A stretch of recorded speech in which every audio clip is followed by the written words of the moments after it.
What makes a game like Balatro so addicting, yet so simplistic in its design and nature? These are some questions I've been asking myself this week. So let's explore that a little bit.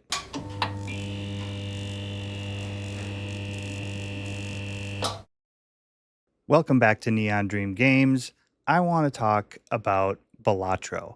I just bought this game in the latest Steam sale, and I know I'm a bit late to this game. It's been out for over a year now, and I've heard about it, but it's just sort of landed itself on my doorstep, and I realized that this game is addictive, but it's not addictive in the same way that the typical mobile game is addictive, where you have that sort of pay and play mechanic, the timed events, that sort of feeling that you need to accomplish these things within the time limit and everything, and it keeps pushing you to play the games. And I hate that sort of mechanic. I hate that. But Balatro is addictive in a way that is, I don't know, not so scammy. I don't know what else to say about it. It's organic in a way. Before I get into all that, let's talk about what Balatro is if you don't actually know what it is.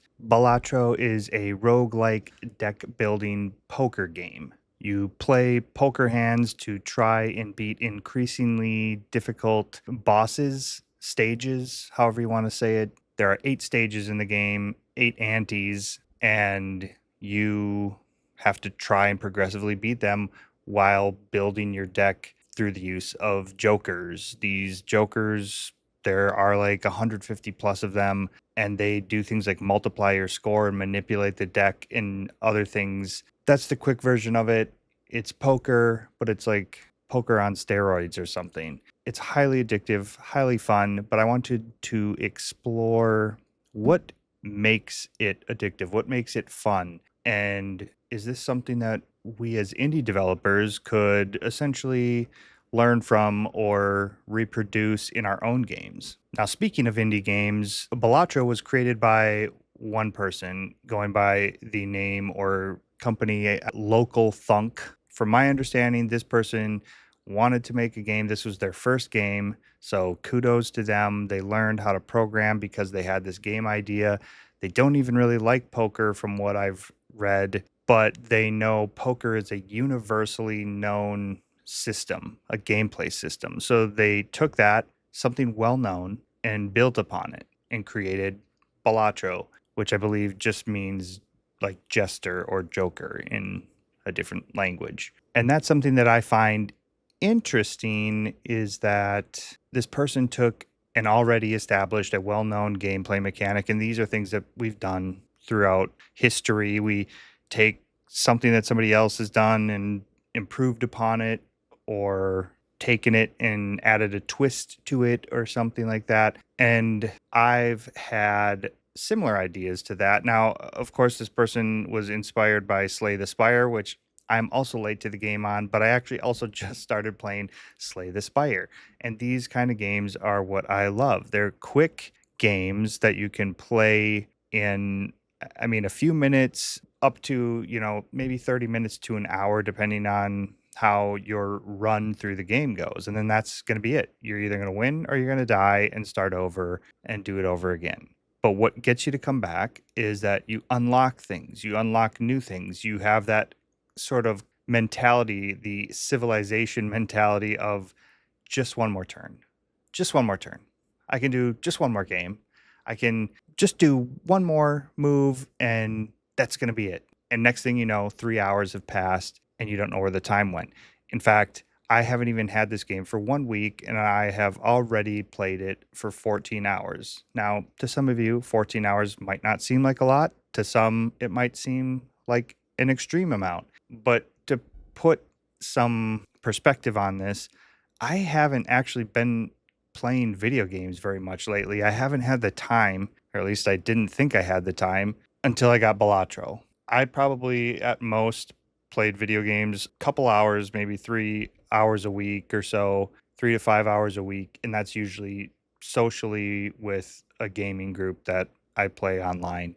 And I haven't really sat down and played a single player type game experience in quite some time, actually. And that's actually my favorite way to play. So for me to sit down and sink 14 hours in less than a week means this game really hooked me. And I wanted to analyze some of the reasons why. And of course, I said you have the basic game mechanic of poker. I'm not even a huge poker fan myself, but I know the general rules of it and I can have some fun in a setting like this. Of course, I don't want to go to a casino and gamble away my money and play poker or anything like that. But playing in a game form like this, the way that they have the game loop of starting off with a regular deck of cards and then building upon that deck by altering it through the use of jokers or the tarot cards or the multipliers through the planets and other things, it just creates a pull. And the game is hard. It's also slightly luck based. I mean, actually, it's probably really heavily luck based. There are definitely times where I think I have a great run going. I've got a decent set of jokers. I'm able to pull some high numbers, and then I just have bad luck. I don't pull cards that I think I should pull, and I just fail. And you start over and you get frustrated and you want to quit, but then you're like, but I can do it. I can do it. And you play it again and again and again, and you keep playing it. And next thing you know, 3 hours, 4 hours have passed, and you still want to go back to it. Now it's fresh in my mind. I just got it. Many of you may have already played it. It's been out for over a year, as I said, but I'm wondering if any of those things could be transferable to, say, the game I'm currently working on, Flutter playing, or do I even have some of those mechanics? Now, I'm basing my game completely off of Flappy Bird, and Flappy Bird, I've talked about in previous devlogs, has a problem for me. That problem is the game is basically just endless mode, and I don't feel a sense of accomplishment with endless mode. I'm not a person who just wants to beat my high score. I want to beat the game. I want a final level, a final like end to a stage or whatever. Now, if you want to beat your score within that stage, I think that's fine. That's another goal you can add into the middle of that. But when you just have an endless runner, an endless looping game where really the only thing you're trying to do is get a high score, I don't enjoy that. I think that's a cheap, addictive mechanic. I think there's a better reward system for completing something. Or if you lose it, that goal is still there. You're like, I could beat it just one more time, again, back to that. So the way I changed my game, and I hadn't even played Balatro yet before any of this and thought about these things, but now I am thinking about it and wondering if I can make any improvements. But the way I did my game is I changed it. It isn't endless anymore. It has a finite stage. There is actually an ending. If you can get through the level, you can win. And I have stages of increasing difficulty. If you want to ramp that up and torture yourself even more, it's not an easy game, but it is one of those games where you're like, I can play it one more time. One more time. I bet I can beat it. I've done that even with my own game. And I'm not even a big Flappy Bird fan, but I have enjoyed testing out my game. So in the end, I think that's certainly something to consider when designing your game. What is that game loop?